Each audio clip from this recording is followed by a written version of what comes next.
अस्सलाम वालेकुम dear students. आज जो हम टॉपिक देखेंगे 9th क्लास का, सबसे पहले बेसिक कॉन्सेप्ट देखेंगे शेल और सब शेल का। सबसे पहले बेटा आपको पता होना चाहिए कि शेल क्या होते हैं।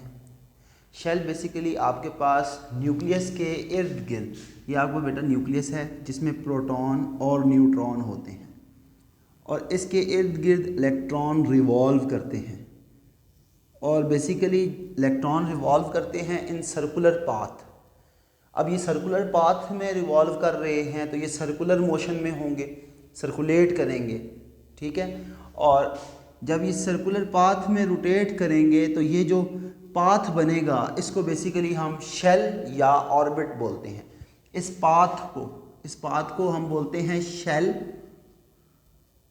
या ऑर्बिट, ठीक हो गया, जिसमें इलेक्ट्रॉन रिवॉल्व कर रहा है। आपको बेटा पता है कि जो एटम है वो कितनी चीज़ों से बना है, वो 3 चीज़ों से बना है, जिसमें एटम में सबसे पहले इलेक्ट्रॉन आते हैं, न्यूट्रॉन आते हैं और प्रोटॉन आते हैं। तो ये 3 पार्ट मिलते हैं जब तो एक एटम बनता है। और ये जो इलेक्ट्रॉन हैं ये रिवॉल्व करते हैं along the nucleus of an atom. और according to Bohr atomic theory the electron revolve around the nucleus in one of the circular path is called shell या फिर orbit। इसको shell बोलेंगे या फिर इसको क्या बोलेंगे, orbit बोलेंगे। अब बेसिकली हमने shell को पहले डिफाइन करना है और उसके बाद उसका एक सब पार्ट है जिसको हम बेसिकली क्या बोलते हैं, सब शेल। सब शेल बेसिकली शेल को हम फर्दर डिवाइड करते हैं तो हमारे पास क्या आता है, सब शेल आता है। तो basically further division of shell is called sub shell, मतलब फर्दर डिवाइड करना है उसके एनर्जी लेवल्स को, उसके एनर्जी पार्ट्स को। तो सबसे पहले हम किसको देखेंगे, हम शेल को देखेंगे डिटेल के साथ, फिर सब शेल के ऊपर आएंगे। तो सबसे पहली बात कि आपके पास न्यूक्लियस के गिर्द जो सबसे पहला शेल रिवॉल्व कर रहा होता है या रोटेट कर रहा होता है, इस शेल को हम बोलते हैं के।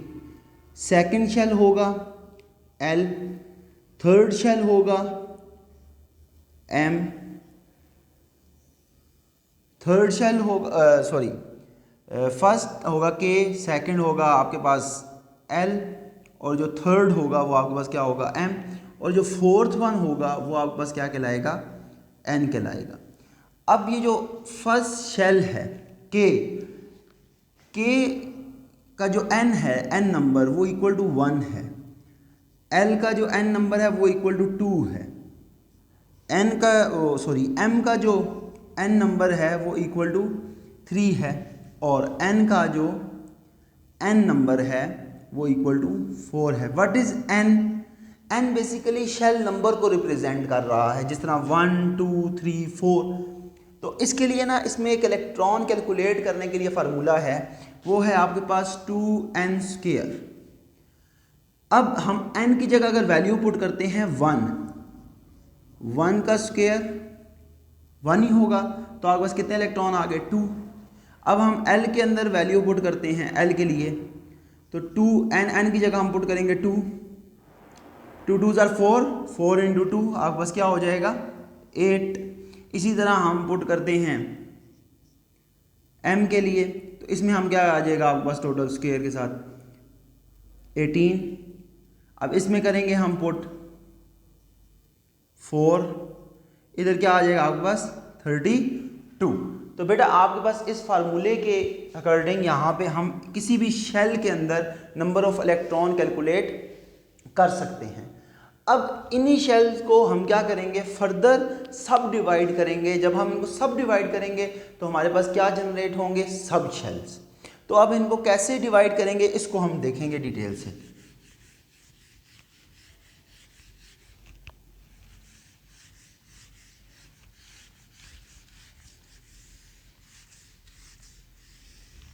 उसके लिए हम एक आसान चीज़ बना लेते हैं। सबसे पहले मैं आपके पास बनाऊंगा न्यूक्लियस जिसमें प्रोटॉन और न्यूट्रॉन रखेंगे। First shell, second shell, third shell and fourth shell. सबसे पहले वाले को मैं बोलूँगा के, दूसरे वाले को मैं बोल दूँगा एल m और n। अब सबसे पहले k है, k का हमें पता है n इक्वल टू 1।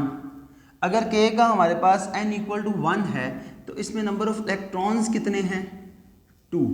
अगर 2 इलेक्ट्रॉन्स हैं तो इसके सब डिवाइडेड सब शेल कितने होंगे वो हमें ऐसे याद रखने हैं।